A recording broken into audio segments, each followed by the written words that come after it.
Muchos conocen del VIH, del SIDA, cómo se transmite, pero muy pocos conocen sobre cómo surgió y los que conocen suelen pensar que es porque un humano tuvo una relación con un chimpancé cuando no fue así.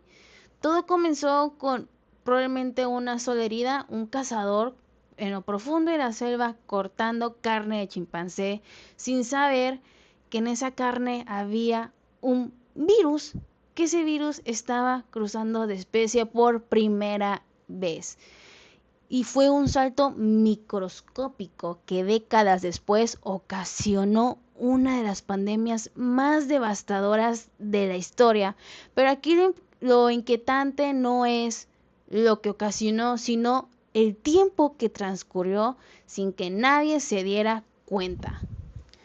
Hola, yo soy Samantha y hoy te voy a contar la historia completa del virus de inmunodeficiencia humana, de dónde viene, cómo es que se transmitió de los chimpancés a los humanos y cómo se expandió silenciosamente por todo el mundo. Y al final vas a entender algo clave, que no fue solamente un evento único o suerte del virus, sino es que hubo las condiciones perfectas para que el virus estuviese en todo el mundo.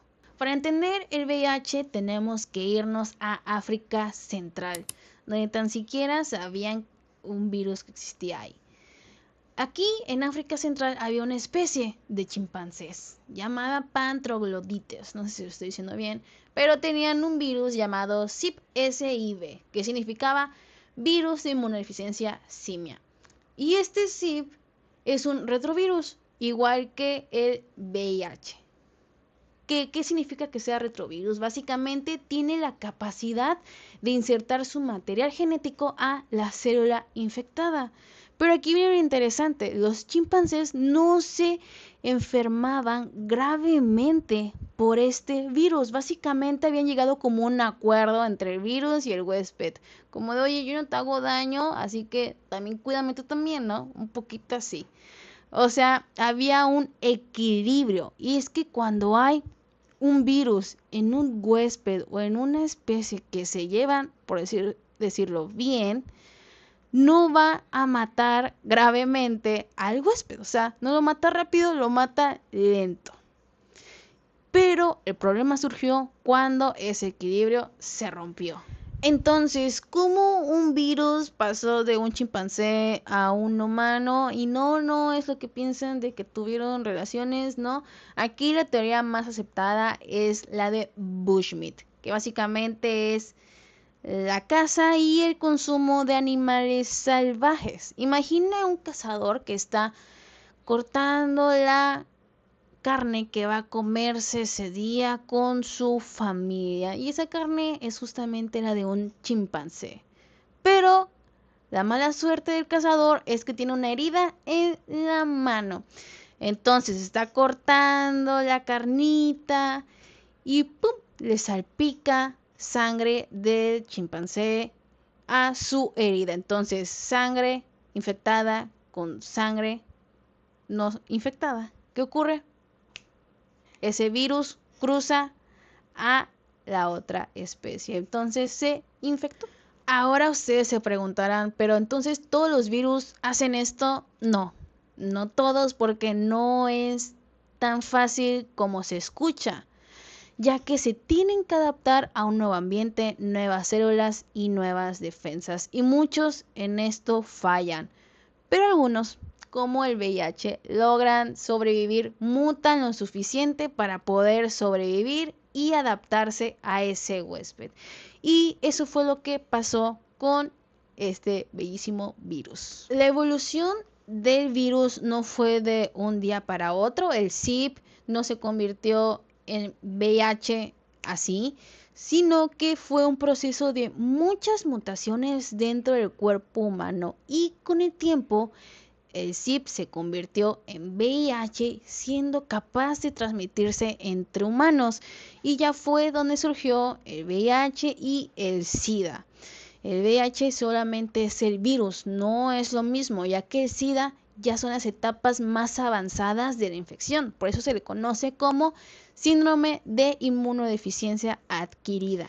Aquí viene la parte más interesante e inquietante de la historia, que fue cómo el virus se expandió silenciosamente por muchísimo tiempo. Y es que durante décadas nadie sabía del virus porque pues no tenían síntomas o no eran síntomas muy relevantes.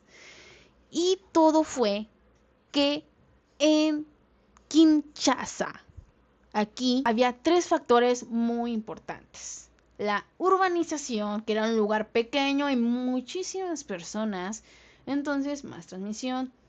Dos, las prácticas médicas inseguras. O sea, supongamos que iban a hacer un procedimiento médico y con esa misma jeringa con la que acababan de atender al paciente que está al ladito, el que se acaba de ir, no las tiraban, nada, ni siquiera las lavaban. Era, bueno, pues esta misma hay que usarla, ¿no? Entonces, imagínense cómo se transmitía a través de las prácticas médicas inseguras. Y por último, las relaciones sexuales. Aquí el virus encontró múltiples formas de transmitirse vía sexual. O sea, estaba en las condiciones perfectas el virus para poder vivir a lo que, o sea, la vida loca. Pero ojo, un dato importante aquí es que cuando el virus salió de África, el virus ya llevaba años evolucionando en humanos. Y no era un virus ya nuevo, simplemente era un virus que no estaba todavía identificado. Eso es un dato muy importante de esta historia. Hablando sobre el VIH dentro del cuerpo, vamos a ver qué hace. Básicamente tiene un objetivo muy principal y es atacar al sistema inmune, pero específicamente a los linfocitos CD4, los cuales son como los comandantes del sistema inmune. Básicamente ayudan a organizar nuestro sistema de defensa.